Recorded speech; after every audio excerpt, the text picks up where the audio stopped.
Leadership Unleashed, a place where we explore leadership ideas and dare to question the status quo. Hello, today we're going to talk about boosting engagement, and specifically around boosting your team's engagement. And there's at least three things that really matter to all of us. Whether you're brand new to a team or you're been on a team for a long time, there are many things you can do to really boost the team's engagement. And what do I specifically mean by engagement? We need a team that is checked in and ready to work, focused on outcomes, and bringing their very best self to work every single day. But you know what? You have to be very intentional about engagement. It doesn't just happen on its own. You can't just pass out a book to everybody. Believe me, I've tried it, and it doesn't work. We can lead people through with tools like that, but ultimately, you really got to be intentional about it. You got to plan it, and you got to work day in and day out to boost your team's engagement. And thereby, you're also engaging yourself in a lot of ways. But it does require constant attention. So let's start with those things that you really need to do. Number one, you really need to get to know your team. And I mean literally get to know them. You need to do this through intentional rounding, checking in, having those interactions day to day. You've heard about management by walking around. I would call it leadership by walking around. Literally get out there, get in the environment where your people are doing their thing and get to know them and understand how they're doing their job. You need to know people's names. If you're good, and I'm got to tell you, I could be better at this, know their kids' names, know what they did on the weekend, know what school they attended, know some facts about their background. That's what matters. And I mean really know them, genuinely get to know them, not just kind of platitudes. I once had a leader that made a point to know the favorite drink of every single person on my team and would occasionally bring in a round of sodas or whatever each person wanted. And I was always astonished by that. And didn't think much of it when it first started, but I'll tell you what, when they put my favorite drink down in front of me and I always kind of joked about it, it just showed that they took that little extra step to get to know me. Just that little tiny thing to make sure that I felt a little more comfortable. How cool is that, right? To do a little thing to know something about somebody. We all want it, we all crave it, and it's really important. There's at least three things that really matter to all of us. People want you to know them. I talked about that. Know their kids' names, know where they went to school, know their trials and their tribulations. I'm not saying you have to be the camp counselor, but you got to know people. You got to know what makes them tick. That's how you really boost engagement, because you know their strengths, you know their weaknesses, and you know how to work between the two to get the best out of people. Second, people want you to focus them. Focus them down on the thing that you specifically want them to do. And I'm not talking about micromanagement or every little piece of it, but what I'm saying is, here's the objective that I want you to focus on. Here's the outcome that I'm looking for, and here's how you can help do that. And if you need support, well, that's number three. People want you to support them, right? So you know me, you focus me, and now you can support me towards that objective. And you got to create psychological safety as a part of that. And I will talk about this again and again, because I believe it's actually one of the most important things to any team. If you don't create psychological safety for your teams, you've lost them. The first time you ridicule, the first time you belittle, the first time you call somebody out and make them look stupid, you're done. When I say creating psychological safety, I mean literally you are a vault and nothing gets out. When somebody tells you something confidential, it's yours to own, and you don't tell anybody. Maybe your wife or something like that, but you need to think of those things as sacred, and you absolutely cannot violate it. And it doesn't matter what it is. If somebody's telling you something in confidence, it stops with you. You cannot go beyond what they're saying.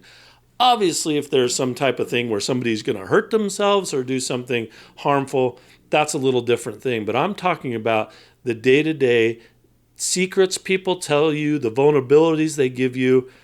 That's what they're looking for, is a person that's going to stand by them, keep their confidence, and really support them. Don't ridicule. Don't beat people up. Don't make them feel like they can't speak up, because that's not only a problem for engagement, but when people can't speak up, you're going to trip over things that they could have stopped for you and gave you a heads up on. It just kills trust. Another part of your day should be spent every day on activities that actually boost engagement. And I mean by this being very intentional about going out there and doing activities and things. Sometimes it can seem like, gosh, really, we're doing the next party, we're trying to rah, boost people up. You know what? That stuff does matter. It has become harder in a post-pandemic world for sure, engagement overall. Now we have teams that are working remotely. Some are virtual, some are hybrid, some are coming in and out of the office. And so as leaders, it's even more incumbent on us to find ways to really engage people. It's not easy. When you're all on a WebEx or a Teams meeting, how do you engage everybody when they're probably multitasking like the rest of us?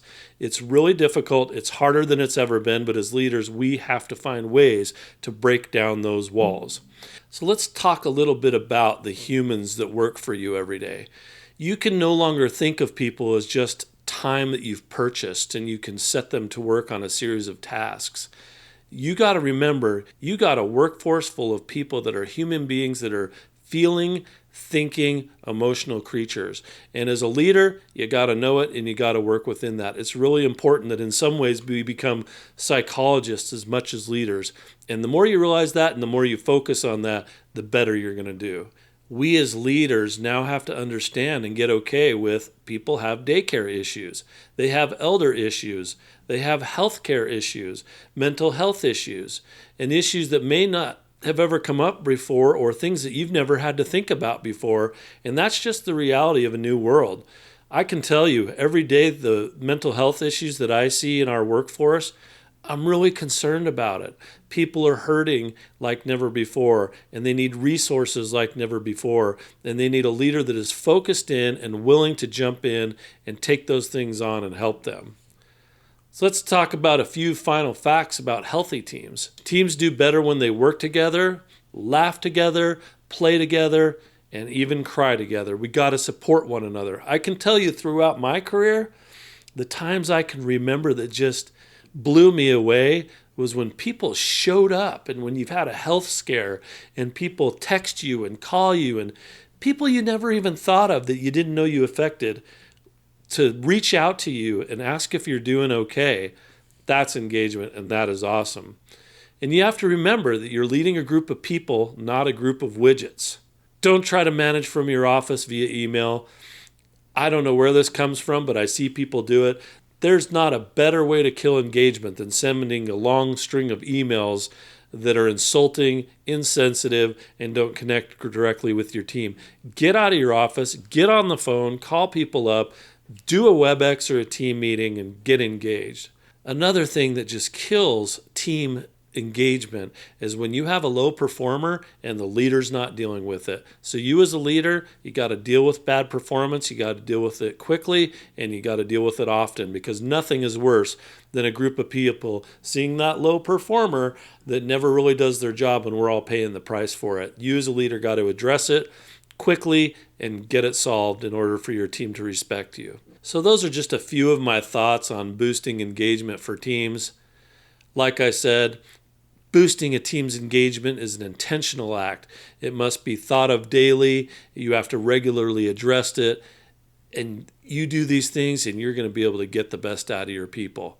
And as I said before, make sure you get to know people. Make sure you focus people and then support them in their jobs. That's how you're going to become a better leader. So go out there and lead. Thank you so much for watching today. If you like what you saw, please go and hit that subscribe button. Make sure your notifications are turned on, and that way you'll receive a notification anytime new video content comes out. Now go out there and lead.